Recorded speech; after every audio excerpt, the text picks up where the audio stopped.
Well, let's get started with variables in Python. You might already have had some knowledge about what this is, especially if you know how to code before. Otherwise, I'm going to explain this very beginner friendly. Now, a variable just allows you to store values. That's all. A variable in Python is just a name that you create to keep a piece of information. For example, you can decide to create something called age and you can set it to 10. So this age which you see here is actually called a variable. Let me give you a familiarity here. Think back to middle high school where you would have to solve for something like this, where your teacher gives you a work like say calculate, where then A is actually 5, then maybe this time B is actually going to be 2, and they simply give you questions like A plus B, and then they give you more questions like A plus A, and it goes on and on like that, right? So if you were to actually solve this first question, well, how would you have done that? Well, A plus B, it's not really A plus B. A here actually is 5 and this B here really is 2. So in simple terms, this is just simply 5 then plus 2. Okay, so and then obviously we get our answer as 7. So if you have to solve the second one, A of course is 5 and we have another A which is 5 again. So in simple terms, this is just simply going to be 5 plus 5, right? And we get 10. So what am I even trying to explain here? What I'm trying to explain is very simple here. You see, this A we are simply calling, okay, it's not really A itself, but this A is actually storing a value, and this value here is 5, right? And this B here which we are simply using is actually storing a value called 2. Okay, so you see this A that we've been using so far and then this B we've been using so far, they are simply called variables. And they are called variables because they are storing something. Okay, they are actually storing something like this, right? So these are simply called variables. Okay, a variable just allows you to store something that you can reuse later. You can see from the questions we reused A and B as many times as possible, right? Good. So that's what a variable is. And a variable is not just A, B or whatever. A variable should always make sense. Instead of saying A equals 10, you can create realistic names, right? So you can say age and you can set it to, let's say, 20, right? This is a good example. If you want to store maybe your birth year, you can say birth. Okay, then maybe you can use underscore to separate it because that's how you do it. So birth year, you can set it to 1980, 1890 rather, okay, or whatever. Okay, so you see this age here and this birth year, they are simply called variables, and they are called variables again because they are storing something, right? So good. So we can actually do this in Python, and these are just rules on how to rename variables. Anyway, let's get started with a simple practical. So I would like to organize my work. So the first thing I want to do is to create file for each topic. So by clicking on this plus sign here, we can create a new Python file, and we can simply give this Python file, let's just say 01 underscore or hyphen if you prefer hyphen, then variables. So I'm using 01, so next time you don't have to know which number you learnt a topic. So then .py. The .py is not necessary, just say 01 underscore or hyphen variables, whatever works for you, either down that, and then we simply have our variable file here in this case. So what we want to do, let's actually create that variable. So we'll create the variable in Python. All you just need to do to create the variable is to type the name. So A, then you can set this A to 10. Okay, then you press enter to jump to the next line. Then the variable B, you can set it to 5. Okay, that's it. And this is simply how to create the variables in Python. But do you know what's interesting? We need to see do some calculation. Remember the way we did A plus B, A minus B and all that, right? Well, how do we do that? In order for us to do that, we need to use the print function to do that, to see the result. Okay, So let's simply just type print. And of course, you have to open your parentheses always, right? So inside this print, just pass in a inside it. Remember, just type a. So this a we are simply typing is this a which is simply here, okay? And essentially this a is 10, right? So let's actually run this file and see the result. So let's run it and see what we simply get. So you can see that it returns 10 to us. It's not returning a, but it's returning what a represents, right? Which is 10. So a represents 10, so that's what it's returning to us. Now if you possibly made a mistake by, say you, because I said every alphabet has to be in a double quote, and you did something like this, maybe you opened a double quote and you wrote a. If you simply run this is not going to return 10, it's going to return a itself. It's going to return a text called a, as you can see, right? So it does not, it's actually different, right?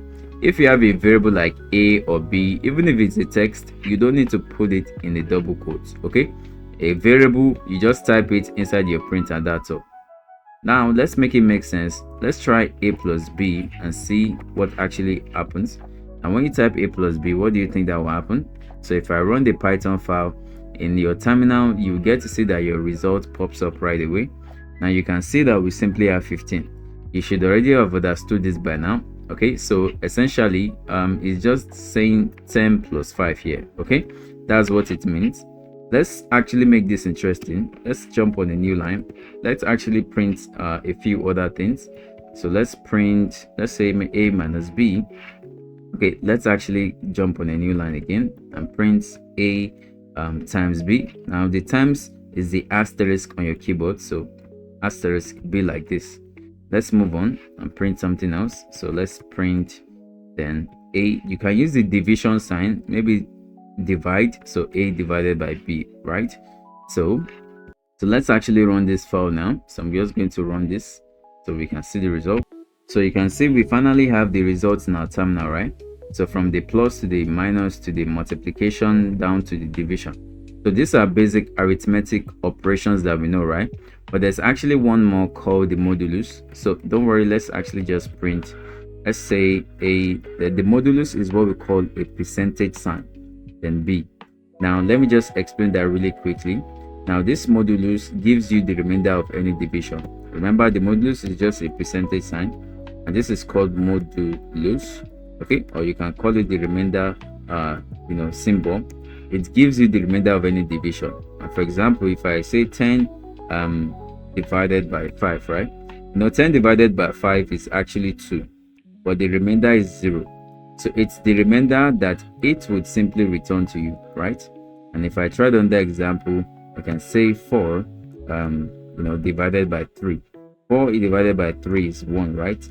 But the remainder is actually 0, okay? Because 4 can go in 3 can go in 4 just once, but the remainder will be 1, right? I made a mistake here. So it will return the remainder of any division. So let's run this now again.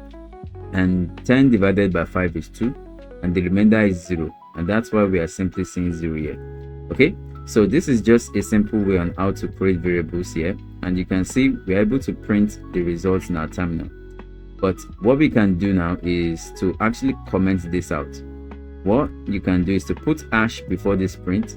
By putting hash before the print, it means you don't want to see this result in the console again.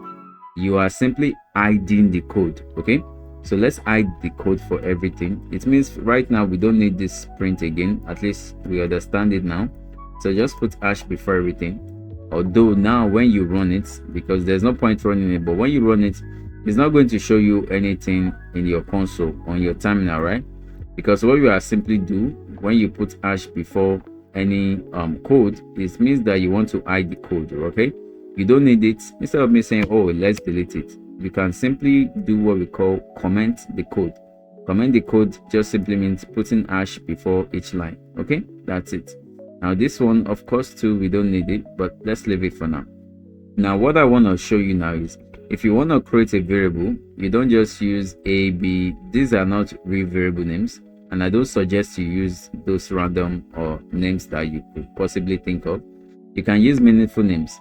So say I want to actually store my age, okay? or you want to store your house address, right? What you can simply do is to create a variable called age. And when you are creating a variable called age, you can see I'm starting with a small letter, right? Then you can set it to your age. So let's say 44. Now, mind you, if you create another variable called age like this age, this first one here, is different from this one here, right? They are not the same. So when you are creating variables, be aware of how you are starting. Okay, good. Now let's create another variable called birth year. So birth, I want to store my birth year. Now to store your birth year this time around, you know, birth and year are two words, right? Now if you want to create a variable that has two words, okay, you separate it with an underscore like this, or you can write it together, but the first letter of the first word has to be in capital like this. Okay, so but I prefer the underscore. So birth year, then you can set your birth year to whatever, as you can see, right? Great. Now let's create another variable called rating. So maybe rating on Play Store. Okay, now you can store you can store a decimal like this to a variable too. That works. And let's actually create a variable to store my name. So we'll say first underscore name. You know, there are two words, right? Then let's store our name. Now, you know, our name is going to be a text. If you want to store something, a result or data that is a text, you don't just write it like this, like John. You need to put that inside the double quotes, okay? Or you can simply use a single quote, okay? So whichever one you prefer. So let me just use any one. And if you are using the double quotes, I suggest you get used to it. So I'll store my name now. So John, okay? Now let's store our last name. So last underscore name, then set that to Doe. That will be my last name. Okay, so what I'm simply showing you guys now is simply how to create variables. Okay, so variables with a single word and with two words. All right, so this is simply how to create a variable, and then actually you can print all of this by using the print function. So if you want to see what age is, for example, just type age here. Remember, all these are variable names. You don't need to put them in a double quote. So if you actually run this, then you simply see that your age shows up in the console, not the age itself, okay, but what the age contains. Now you can print every single thing on a single line. If you don't want to waste time, you can just put a comma here. You can print the birth year, put a comma, you can print the rating. This is just for practical purpose. Okay, you can print the first name, can put a comma, and you can print the last name too on a single line. You know, you could do something like this too, but it's not as common as you would see, but it's possible. You can print multiple variables on a single line. Okay, so this is simply how to create a variables in Python.